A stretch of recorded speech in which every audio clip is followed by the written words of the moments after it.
Hey everyone, it's Dr. Russell, and we're back talking about more tips for sleep. Last week we talked about supplements for sleep, so if you didn't watch that yet, you definitely want to check it out. This week, though, we're talking about nutrition tips for sleep, and all our nutrition tips for sleep focus on helping melatonin. So whether it's things to eat, things to avoid, they're all around getting melatonin production up. And melatonin, again, is that hormone that helps induce sleep. That's going to help you sleep. So if you're not making enough melatonin, you're really not going to sleep well. So first, when it comes to nutrition for sleep, getting enough protein is important. So some patients of mine I've seen, they don't eat enough protein, especially, and I'm vegetarian, so I'm not knocking anybody, but people of the vegetarian, vegan mindset or lifestyle, they sometimes focus so much on vegetables, which is wonderful, but they don't necessarily get enough protein. Or maybe people are general eating more carbs, so maybe pasta or a bagel or different things throughout the day, but they're really not getting an adequate amount of protein. And protein, or different types of proteins or amino acids, are the precursor to make melatonin, as well as so many other hormones and neurotransmitters. So if you don't have enough proteins, you're really putting a strain on the body to make those hormones. It's really going to have to decide which are important, which do we have to make, which can we cut back production on, because we just don't have enough of the starting material. So getting adequate protein is really important. I usually recommend every meal, every snack, get some protein in with each of those. That's going to help balance and get more protein in. So that's number one, get more protein. Number two, there are actually some foods that naturally have some melatonin in them.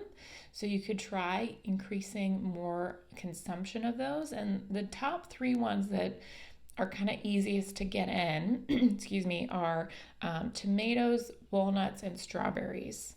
So I will say tomatoes and strawberries are on the dirty dozen list, so they tend to be very pesticide filled. So definitely getting organic is going to be the better option for those.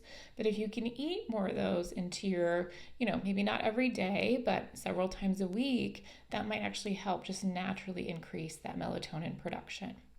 So another great option.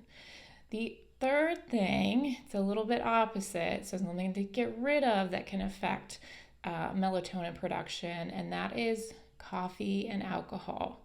So what's interesting is coffee and alcohol also have a little bit of melatonin in them, so just like tomatoes, walnuts, and strawberries. However, they have the opposite effect in that they reduce your own body's production of melatonin in the blood. So even though they have some benefit, it kind of outweighs, the negative side outweighs any benefit of the coffee and alcohol, because it's reducing that production of melatonin. So if you haven't, you might want to cut back or get rid of coffee or alcohol. You could even experiment and just do it for a week or so and see what happens to your sleep. I have had some people have pretty dramatic improvements from sleep just by cutting those two things out. Usually might be rough the first few days, week or so, as your body adjusts, especially with coffee. But over time, it really can help improve sleep. So those are the three nutrition tips. Get enough protein, incorporate more melatonin-rich foods, so tomatoes, walnuts, and strawberries. Again, organic is going to be better. And then third, make sure that you're reducing or cutting back on coffee and alcohol. So let me know if you have any questions or what your experience has been with sleep and nutrition, or there's things that worked for you. I know other people, if they wake up because they have to urinate, cutting back on tea and water can be helpful. So different things can help different people, but I'd love to hear your experience.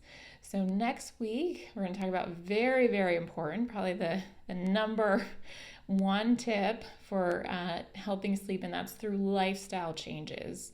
So this has been a growing epidemic in the country when it comes to lifestyle changes and sleep. So we've seen a lot of change because mostly of technology. So I look forward to talking about it next week, and I will see you then.